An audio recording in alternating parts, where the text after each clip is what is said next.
Hello students, स्वागत है आपका हमारे यूट्यूब चैनल पर। आज इस वीडियो में हम एक ऐसे टॉपिक को स्टार्ट करने वाले हैं जो मैथमेटिक्स में बहुत ही ज़्यादा इम्पॉर्टेंट है। आप अगर उस टॉपिक को मैथमेटिक्स से बाहर कर दो ना, तो मैथमेटिक्स में मैथमेटिक्स कहने के लिए कुछ नहीं बचेगा। फंक्शंस, वो टॉपिक है फंक्शंस। फंक्शंस बहुत इम्पॉर्टेंट चैप्टर है, ना सिर्फ एग्जामिनेशन पॉइंट ऑफ व्यू से, बल्कि आगे आप मैथमेटिक्स में जो कुछ भी पढ़ेंगे उसमें आपको फंक्शंस देखने को मिलते ही रहेंगे। हम आज पढ़ेंगे फंक्शन। फंक्शन को पढ़ने से पहले मैं एक छोटा सा एग्जांपल देना चाहूँगा, जो कि मैं लगभग अपनी हर वीडियो में करता हूँ। वो एग्जांपल आप लोगों को क्लियर करेगा कि एक्चुअल में फंक्शन होता क्या है। मान लीजिए आप कभी जो है जूस कॉर्नर पे गए, आप जो है कोई जूस लेना चाह रहे हैं, तो वहाँ पे एक मशीन होती है। मान लो ऐसी कोई मशीन है, ठीक है। ये मशीन है जो जूस बनाती, दिस इज मशीन जो जूस बनाती है, ठीक है। अभी जो है आप इसमें कुछ डालोगे, मतलब आप चाहे अनार डालो, चाहे एप्पल्स डालो, चाहे डालो आम, ठीक है। इधर से आप कुछ ना कुछ तो इनपुट दोगे, तो मशीन जो है प्रोसेस करेगी और प्रोसेस करके आपको देगी आउटपुट। आउटपुट मीन्स आपको मिलेगा जूस। आप इसमें डालोगे क्या? फ्रूट्स, ठीक है। ऐसा ही होता है। अब सोचो जरा एक बार कि आप अगर इधर से जो है मैंगो डालो, मैंगो, आप अगर इनपुट में मैंगो दोगे, आप अगर इनपुट में मैंगो दोगे, तो जूस जो आएगा, जो जूस आएगा वो मैंगो का जूस आएगा, वो मैंगो शेक बनेगा, है। मैंगो शेक का जो कलर है, मान लो ऑरेंज कलर का बन रहा है। जैसे ऑरेंज, मुझे नहीं पता कौन सा वो कलर होता है, लेकिन मैं जनरली मान रहा हूँ ऑरेंज या रेड का कुछ कॉम्बिनेशन होता है, ठीक है। ऑरेंज कलर का बनेगा। मतलब आप अगर इनपुट मैंगो दोगे तो जूस का जो कलर आएगा, जो आउटपुट आएगा, वो ऑरेंज कलर का होगा। अब सोचो आप अगर जो है एप्पल दे दो, एप्पल दे दो, क्या आएगा? आप अगर जो है एप्पल दे दो, क्या आएगा? एप्पल का जूस आएगा, एप्पल का शेक आएगा। इसका कैसा बनेगा? ऑलमोस्ट कुछ वाइट कलर जैसा कुछ होगा, ठीक है, ठीक है, ऐसा कुछ बनेगा। ऐसे ही आप कुछ भी डालो, आप जो फ्रूट डालोगे इधर, उसी कलर का जो है जूस आएगा। जो फ्रूट आप डालोगे उसी कलर का जूस आएगा इस मशीन से प्रोसेस होने के बाद।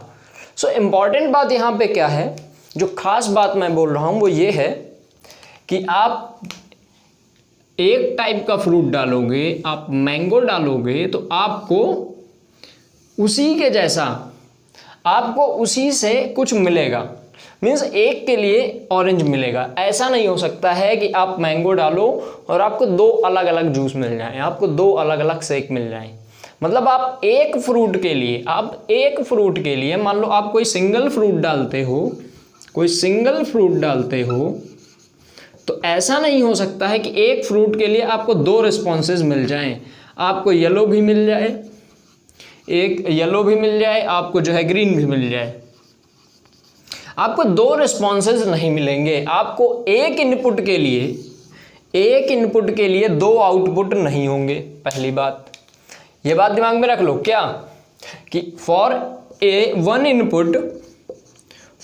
Input you can not have two outputs. आप एक इनपुट के लिए दो आउटपुट्स नहीं ला सकते हो, आप दो कलर के जूस नहीं ला सकते हो। ये तो समझ आती है बात सर, एक इनपुट के लिए हमें दो नहीं मिलेंगे। अगर हम मैंगो डालेंगे तो एक ही कलर का कुछ मिलेगा। अब सोचो यहाँ पे ऑरेंज मिला था, ठीक है। अगर मैं कुछ और मैंगो के कलर का ही मैं कुछ और फ्रूट इसमें डाल देता हूँ, मैंगो के कलर का कोई फ्रूट होता है, चलो मेरे दिमाग में तो आ नहीं रहा। जो मान लो मैं टमाटो डाल देता हूँ, ये फ्रूट तो नहीं है लेकिन इसका जूस तो बन ही सकता है। अगर टमाटो जो है बहुत ज़्यादा पका हुआ नहीं है तो उसका भी जो आएगा वो ऑरेंज आएगा, समझो बात को। मतलब हमने दो अलग अलग इनपुट डाले, हमने मैंगो डाला, टोमेटो डाला, तो जो आउटपुट है वो सेम हो रहा है। मतलब दो अलग अलग इनपुट्स के लिए आउटपुट सेम हो सकता है, लेकिन एक इनपुट के लिए दो आउटपुट नहीं हो सकते हैं। मीन्स ये पॉसिबल है कि दो अलग अलग इनपुट्स के लिए सेम आउटपुट आ जाए, ये पॉसिबल है, बिल्कुल पॉसिबल है। लेकिन एक इनपुट के लिए दो आउटपुट्स आ जाएं, ऐसा नहीं हो सकता है।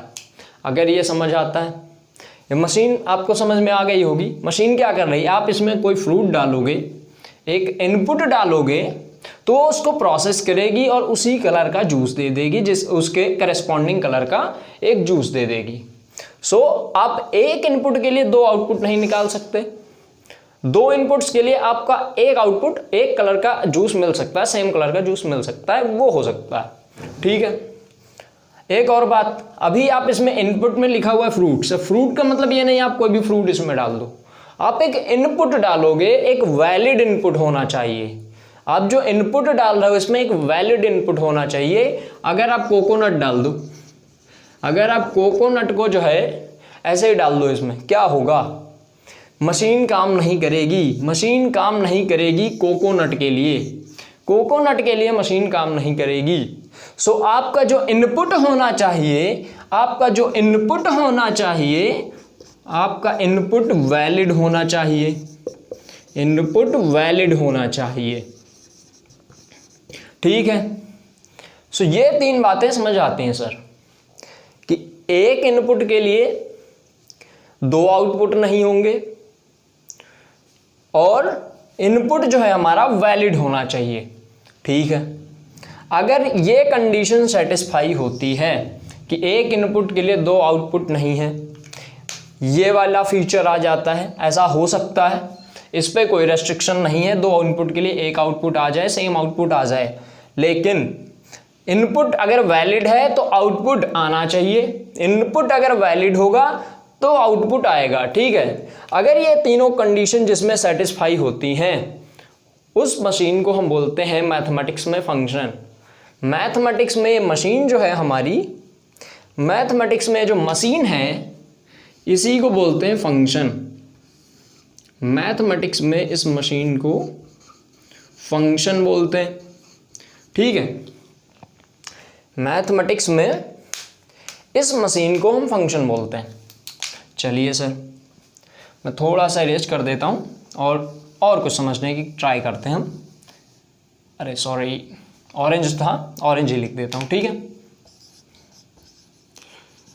अब देखो मैथमेटिक्स में इसको फंक्शन बोलते हैं। जो इनपुट है, इनपुट क्या है, फ्रूट्स के कुछ एलिमेंट्स हैं, फ्रूट्स के कुछ वैरायटी ऑफ फ्रूट्स हैं। मींस ये एक सेट है, ये एक सेट है, मान लो सेट कैपिटल ए है, मतलब आप सेट कैपिटल ए के एलिमेंट्स को एज ए इनपुट डालोगे तो करेस्पॉन्डिंग एलिमेंट्स, करेस्पॉन्डिंग आउटपुट जो है किसी सेट बी का, जैसे यहाँ पे क्या आ रहा है, जूस आ रहा है अलग अलग कलर्स का, तो ये दूसरा सेट है, मान लेते हैं सेट बी है, तो सेट बी के एलिमेंट्स मिलेंगे। आप सेट ए के एलिमेंट्स डालोगे तो उसके करेस्पॉन्डिंग सेट बी के एलिमेंट मिलेंगे और वो ऐसा फंक्शन होगा, वो जो फंक्शन होगा वो इस प्रॉपर्टी को सेटिस्फाई करेगा कि एक इनपुट के लिए दो आउटपुट नहीं होंगे।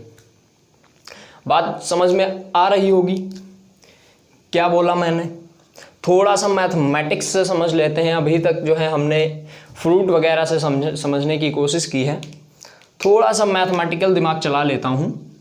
मान लेते हैं हमारे पास कोई सेट ए है, कोई सेट ए है 1,2, ठीक है सर, और जो है एक सेट है बी, एक सेट है बी, उसका नाम जो है, उसका नाम है बी, उसमें एलिमेंट्स हैं 2, 4, 6, ठीक है सर, ठीक है सर, है ए है बी है, और एक फंक्शन डिफाइंड है, एक फंक्शन डिफाइंड है, एक मशीन है एफ, एफ एक मशीन है जो ए से बी में डिफाइंड है, जो ए से बी में डिफाइंड है, कैसे डिफाइंड है, अगर इसमें इनपुट x डालेंगे तो आउटपुट 2x आएगा, अगर आप इनपुट x डालोगे तो आउटपुट आएगा 2x।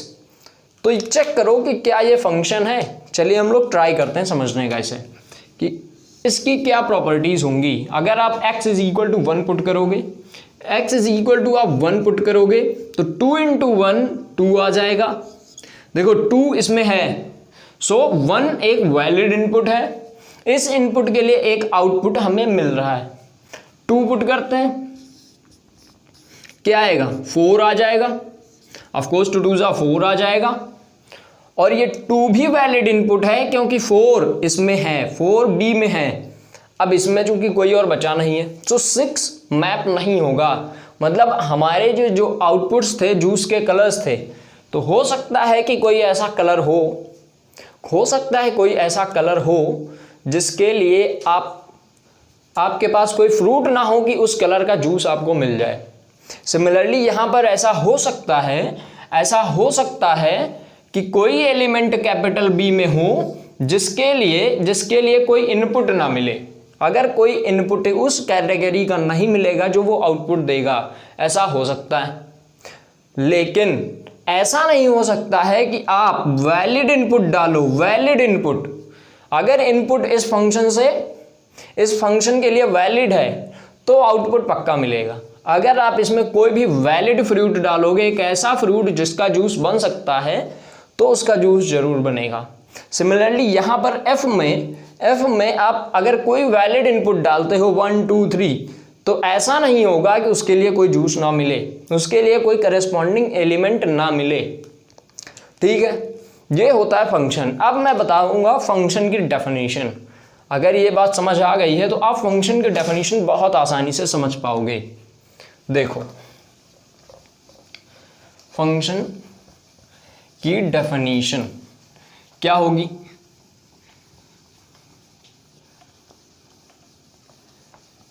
फंक्शन क्या होता है, एक मशीन होती है जो किसी सेट ए के एलिमेंट्स को सेट बी के एलिमेंट्स के पास भेज देती है, सेट बी के एलिमेंट से मैप करा देती। यही तो थी। देखो क्या था हमारा फंक्शन, जैसे यहां पर एफ है, एफ क्या कर रहा है, ए के एलिमेंट्स को बी में ट्रांसफॉर्म कर रहा है। और प्रॉपर्टी क्या है इसकी, ये प्रॉपर्टी है कि एक इनपुट के लिए, ये जो इंपॉर्टेंट रेस्ट्रिक्शन है, एक इनपुट के लिए 2 आउटपुट नहीं हो सकते। मतलब for each input there must be unique output. ठीक है, सो जो फंक्शन की डेफिनेशन है, क्या हो जाएगी फंक्शन की डेफिनेशन। फंक्शन क्या होता है, function is a correspondence. Function क्या है, एक करेस्पॉन्डेंस है, एक मशीन है, बता चुके हैं already. Function is a correspondence which क्या करता है, which maps every element of a set,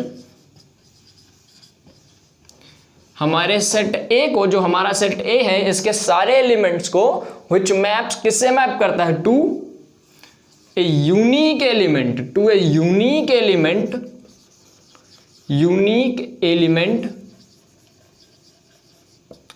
of another set।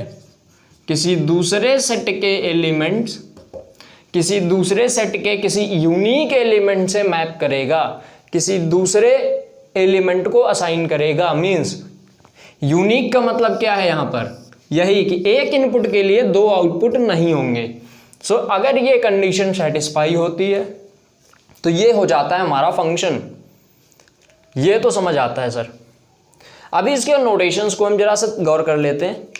मान लेते हैं कि कोई ए है, ए हमारा सेट है, ए दूसरा सेट है बी, और जो एक फंक्शन डिफाइन करना है जो एफ, एक फंक्शन एफ डिफाइन करना है जो ए से बी में है।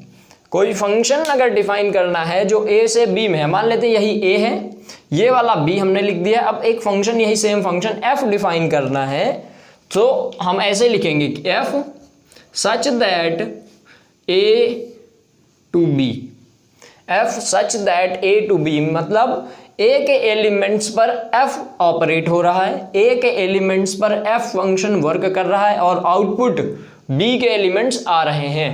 ठीक है, ये तो समझ आता है सर। सच दैट ये कैसा डिफाइंड है? सच दैट कैसा डिफाइंड है? कैसा डिफाइंड है? f of x is equal to 2x। हम इसी को एज एन एग्जांपल ले रहे हैं, f x is equal to 2x ऐसा डिफाइंड है। यहां पर x क्या है? x क्या है? x हमारे कैपिटल A के एलिमेंट्स होंगे। जो इनपुट हैं, ये जो इनपुट हैं वो कैपिटल A के होंगे। For each x belonging to capital A, ये होता है किसी भी फंक्शन का नोटेशन। अगर ऐसा लिखा हुआ है f such that a to b means f एक फंक्शन है, f एक फंक्शन है जो a के एलिमेंट्स पर ऑपरेट हो रहा है और आउटपुट b के एलिमेंट्स आ रहे हैं, ये होता है फंक्शन। सो अभी हम कुछ और एग्जांपल्स भी देख लेते हैं फंक्शंस के, फिर हम बात करते हैं इसमें भी डोमेन और रेंज के बारे में, डोमेन और रेंज के बारे में। लेकिन उसके पहले मैं चाहता हूं कुछ एग्जांपल्स हम लोग देख लें। ठीक है,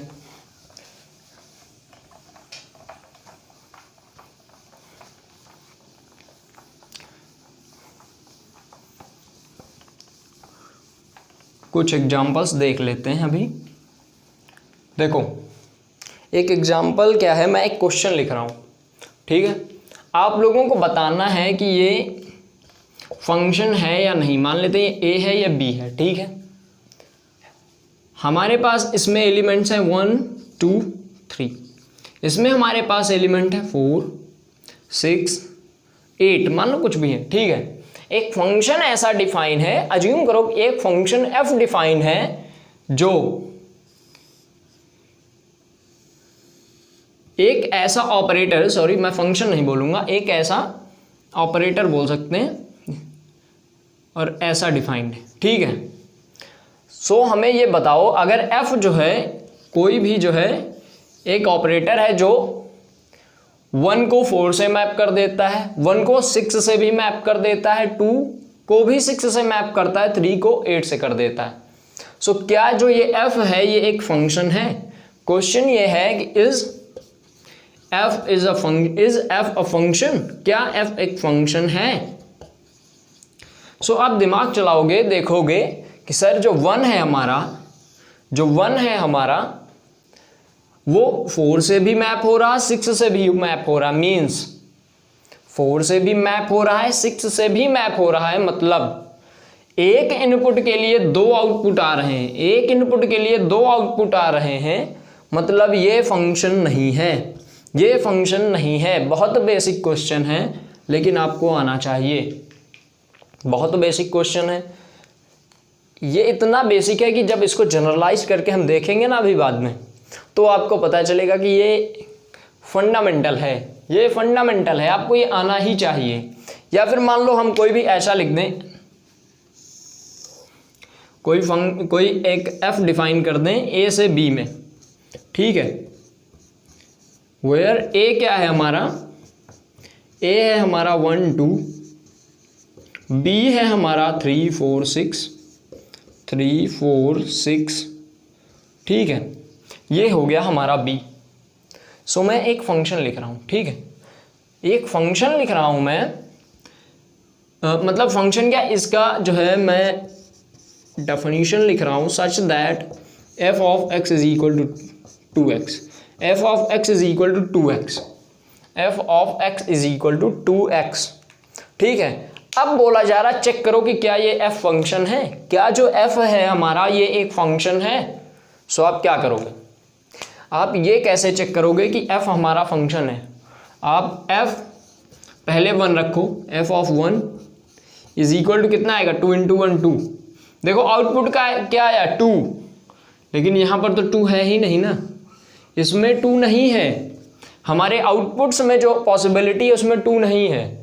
सो जो मैंने डेफिनेशन लिखी थी आप उस पर फिर से जाओ, मैंने क्या लिखा था कि एवरी एलिमेंट ऑफ ए, लिखा था is a correspondence which maps every element of a set, मतलब इस सेट के सारे एलिमेंट्स, कैपिटल ए के सारे एलिमेंट्स मैप होने चाहिए, लेकिन यहां पर 1 का तो आउटपुट ही नहीं मिल रहा है, मींस एफ हमारा फंक्शन नहीं है, सो एफ हमारा फंक्शन नहीं है। ठीक है, वेरी नाइस। सो 2 बातें समझ आ गई सर, क्या एक इनपुट के लिए 2 आउटपुट नहीं होंगे, बहुत पहले से बता रहा हूं।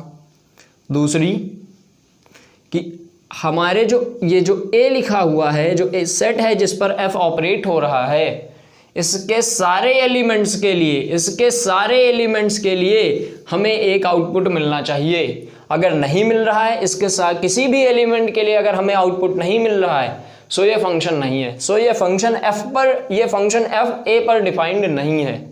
हमको वो एलिमेंट अगर हम बाहर कर दें, जैसे हम इसको ए बाहर कर दें, हमें बचे 2 सिर्फ, सो 2 2 जा 4 हमें मिल जाएगा, तो ये फंक्शन बन जाएगा, नहीं तो ये फंक्शन नहीं है, ये फंक्शन ए पर डिफाइंड नहीं है। ठीक है, ये तो समझ आ गई बात सर। अब थोड़े से हम पढ़ लेते हैं डोमेन, रेंज और कोडोमेन। बहुत आसान चीज़ है, रिलेशंस में आप ऑलरेडी पढ़ चुके हो, फिर भी पढ़ लेते हैं। और उसके पहले मैं आप लोगों को एक और बात बता देता हूं कि फंक्शन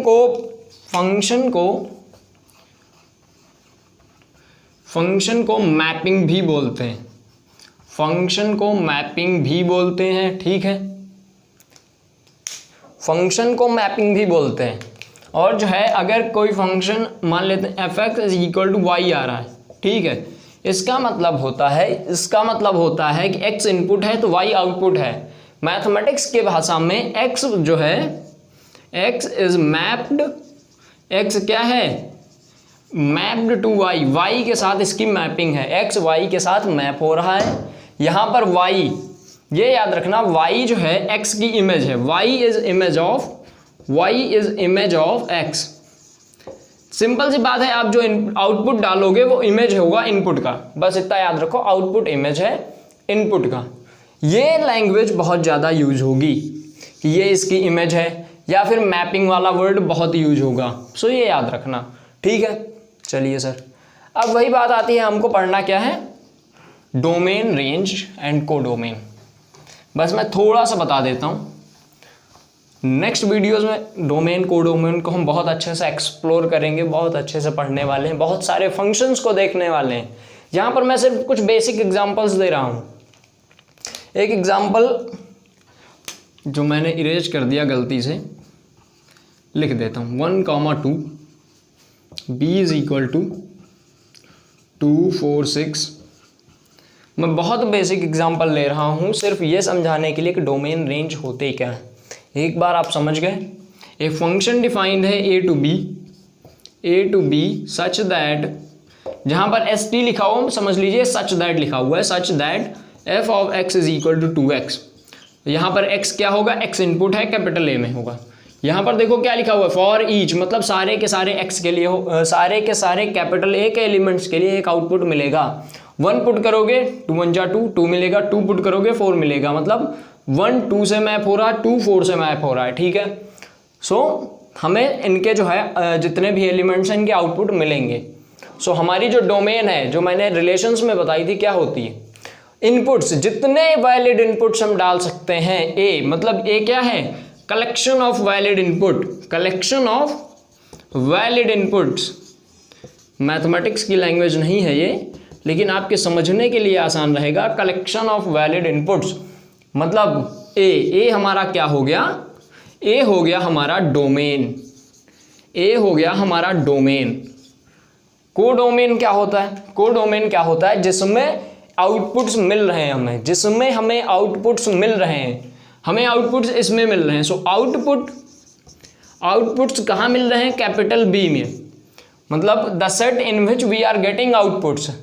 एक्चुअल में ये आउटपुट्स हैं और उनके साथ साथ 6 भी है, मतलब और भी एलिमेंट्स हो सकते हैं, वो होता है कोडोमेन, वो होता है कोडोमेन। थर्ड थिंग आती है रेंज। रेंज क्या होती है, जो कलेक्शन ऑफ आउटपुट्स है, जो आउटपुट आ रहे हैं, जैसे हम 1 पुट किए, 1 पुट करते हैं तो 2 आता है, 2 पुट करते हैं तो 4 आता है। इसमें देखो 1 पुट करोगे 2 आएगा, 2 पुट करोगे 4 आएगा। मीन्स हमारे जो आउटपुट्स हैं केवल 2 और 4 हैं। सो ये पॉसिबल आउटपुट्स लिख देते हैं इसको, पॉसिबल आउटपुट्स।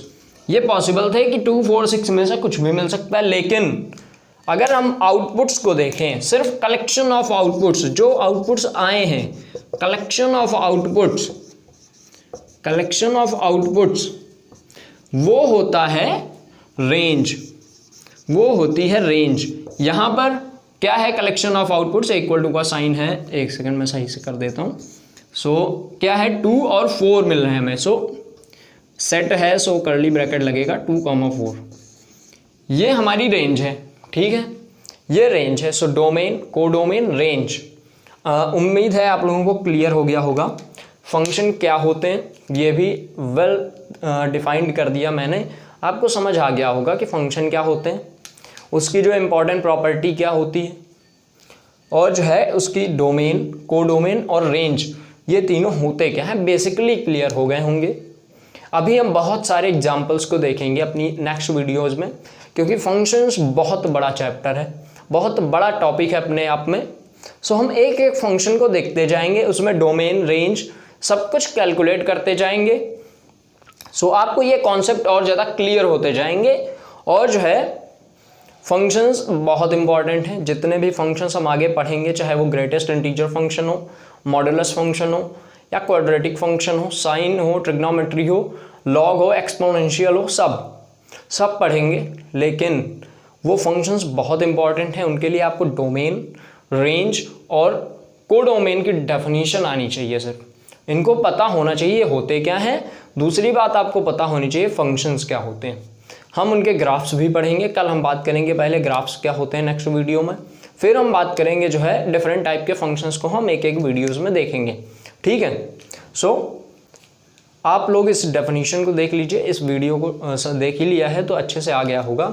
अगर वीडियो अच्छा लग रहा है, अगर वीडियो अच्छा लगा है सो आप लाइक कीजिए, कुछ भी पूछना है, कोई डाउट है सो आप कमेंट कीजिए, या फिर नीचे इंस्टाग्राम, फेसबुक का लिंक भी है, आप वहाँ पर भी हमें कुछ मैसेज करके पूछ सकते हैं। और जो है आप इस वीडियो को अपने फ्रेंड्स के साथ ज़रूर शेयर करें, आप अपने उन लोगों के साथ ज़रूर शेयर करें जो क्लास 11th में है या जेई वगैरह की तैयारी कर रहे हैं, क्योंकि अब जो है जो हम नेक्स्ट वीडियो में जो स्टार्ट करेंगे वो बहुत ज़्यादा इंपॉर्टेंट होने वाला है। वो 11th लेवल से थोड़ा ऊपर जाएगा। 11th के सिलेबस में तो सिर्फ लिखा हुआ सिग्नम फंक्शन है, लेकिन वो ना तो एक्सरसाइज में है एनसीईआरटी में, ना कहीं है। अब वो सब एक्सप्लेन होगा।